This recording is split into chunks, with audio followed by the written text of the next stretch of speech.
Hey guys, welcome back to another video over here on the Chinese Zodiac and horoscopes. Today we're going to be doing a reading for all you guys born in the year of the snake. It is of course karmic Wednesdays, and you being a karmic sign means it's your turn to have your cards read. So let's see what is going on for you guys today. We'll shuffle these up, we'll mix them around, we'll pick three, and then we'll see what your forecast is. Let's have a little look. Let's stop now. We'll take that one from the bottom. We'll take that one from the middle. We'll take that one from the top. What have we got? Okay, so we've got a white there, another white, and a black. Good start. Not a great finish, but as I've always said, white isn't always all right. Black isn't always an attack. It all depends on the compatibilities of the cards on the other side. White just means things could be a lot worse. You may feel crap. You may feel down. You may feel like the world is ending, but it could be worse. And black is, yeah, okay, things could be better. They could be better for you right now. We can have sympathy because things could be better. Let's find out. Not a bad card to begin with, though. We've got the white rat there. So you are on the right track. You are doing things that you need to be getting done, which is good. This is going to make you feel good. This is going to boost your confidence. This is going to give you that sort of satisfactory feeling of achievement. I think right now you're feeling useful, which is good. This is good. You're feeling useful. You're feeling like you've been able to get what you needed to get done. You're making good progress. You're doing what you wanted to do. You're standing up for yourself, which is good. Because you know when you recoil, you become very reserved and you kind of hide away. But things are looking better. You're feeling a little bit more confidence because you're focusing. You've got focus. And this is good. This is very good. I think right now as well, you're getting a lot of recognition for what you're doing and what you're sort of hoping to achieve. And because of that, that's getting you support. And because you're getting that support, again, gives you enthusiasm. Gives you boosting that confidence, which is good. Because again, you don't need to worry too much when you've got that rat pre-planning and sort of making a plan of action in this space right now. Because that's what the rat does. The rat makes a plan. The rat plans. It sees what's coming. It's not a problem solver. It's a problem preventer. And I think with your sort of mindset, this is why you're very kind of compatible with the rat. Your mindset of, you know, thinking things through and being cautious and potentially having loads of lists and things like this where you write stuff down, that is your saving grace. That is exactly what is needed of you. And best of all is you're crossing things off that list. You're not just writing out a load of nonsense on a page saying, okay, yep, that'll do. I'll get that done eventually. No, you've written your list out. You've written it all down of the things you need to do step by step by step. And now you're ticking them off, which is good. This is good for you. There we are. Good for you. There you are. White snake. Fantastic. Snakes are compatible with other snakes. There's very little animosity. I think right now, you're feeling empowered. You're feeling like you. For the first time in a long time, you have felt like you've got this. Potentially because of those confidence boosts or that sort of support that you've got. I think right now you're focusing on these goals, or you're focusing on getting that to-do list done. That kind of being occupied and keeping busy is moving you forward, because not only are you boosting your own confidence and self-esteem and getting that sense of achievement, but you're actually doing the things that need to be done. So by the end of it, you're not just feeling good, but you've got the wardrobe now built that's been flat packed for the last 2 weeks in the bedroom, or the car's now clean because you've been out there and you've washed it and it's looking really nice, or things like this. You've got physical results from what you've set out for, which is good, because that's what that rat is coming in to kind of do for you. I worry that potentially you're going to run out of things to do. And this is where this negative space might come into, because as you start to cross more and more things off the list and you're feeling good about this, you're going to get to a point, because that's how it starts with lists, isn't it?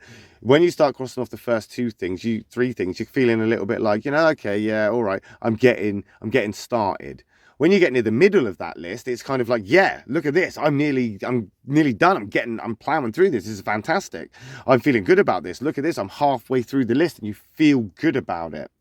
When you get near to the end of that list, you think you feel good and you think that you're happy about it, until you cross that last thing off the list, and then you think to yourself, oh, but now what do I do? Well, truth be told, my lovely snake people, is you just make another list, don't you? You just make another list. Take the opportunities that you can and rest when you can. You'll overwhelm yourself otherwise. I think right now as well, you've got some resolution to where you were in the past. I don't know when, last week, last month, last year, but resolution is starting to come through.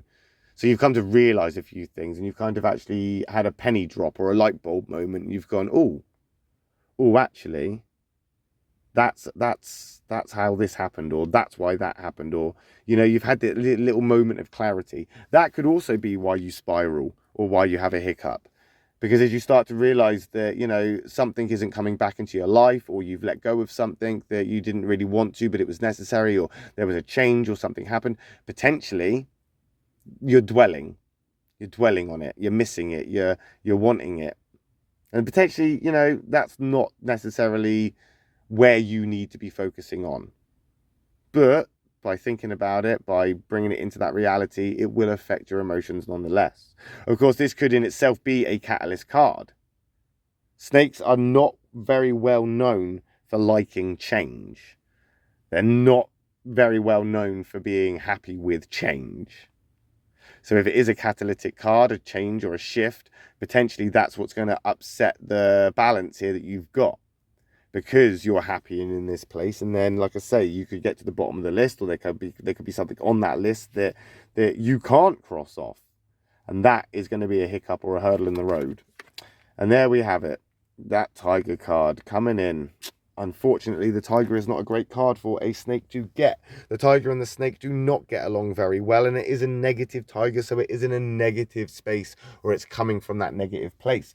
The tiger and the snake will always be suspicious of each other. They're never going to trust each other. They're never going to trust one another. Not really. Even if they pretend they do, even if they say they do, they never really will. They could be the best of friends, but they will still have this little iggling in their back of their minds that that other person's up to something, or that other person isn't being quite true. And yes, snakes are naturally suspicious anyway, but they're suspicious more so of tigers, also monkeys. So that tiger is not a great card for you to have. It's also an emotionally sort of associated card. So it's associated with emotional stuff. And that black one I associate especially with blockages emotionally. And I think potentially this is what's happened. As I said earlier, things have been brought up. And some sort of resolution or reasoning has come into your thought process, which has made you think, that person was I'm not going to see that person again. That the last time I saw that person was the last time I saw that person, or I'm never going to go to that place again, or I'm never going to be able to do those things again, or whatever. You're dwelling on that, and it's brought it into this space here now where emotionally you're quite upset. I wouldn't say you're distraught about it. You're not broken down in pieces. It's kind of like one of those sad realizations. Like a parent who comes to realize that they've picked their child up for the last time and didn't know it, or a couple who have broken up and the last time they kissed was their last kiss and they didn't know. Stuff like that. A reasoning. You've come to some sort of, there's, a reasoning of something. Something happened for a reason, and it's kind of brought that back. It's brought that emotional stuff up. But that doesn't mean it's all bad. I just think what you need to focus on right now is not becoming insecure about it. Don't let it affect your feelings. Don't let it bring you down. Don't let it sort of make this irrelevant, because that's what that tiger will do. The tiger will prey on this situation, and it will sort of come in and dominate it. And this is good stuff. This is good stuff. I just think with the overthinking and having stuff in your mind that may not necessarily be stuff that you need to focus on right now, or, some of this stuff you don't even have to focus on at all. You're just bringing up old stuff that you've already thought about. Of course, we all deal with things differently. And of course, we all have to process these things. Suppressing is not going to help you, especially as a snake. Suppression is the enemy of the snake. So we want to stay very, very, very, very clear of suppressing anything. And potentially expressing yourself is the way to get through this emotional blockage that you might find yourself in. But we'll find out, won't we, next week when we come back and do another reading for you guys born in the year of the snake. I will be back tomorrow for a reading for the sheep and the horse, or the horse and the sheep as the order would be. If I don't see you then, I'll see you next week.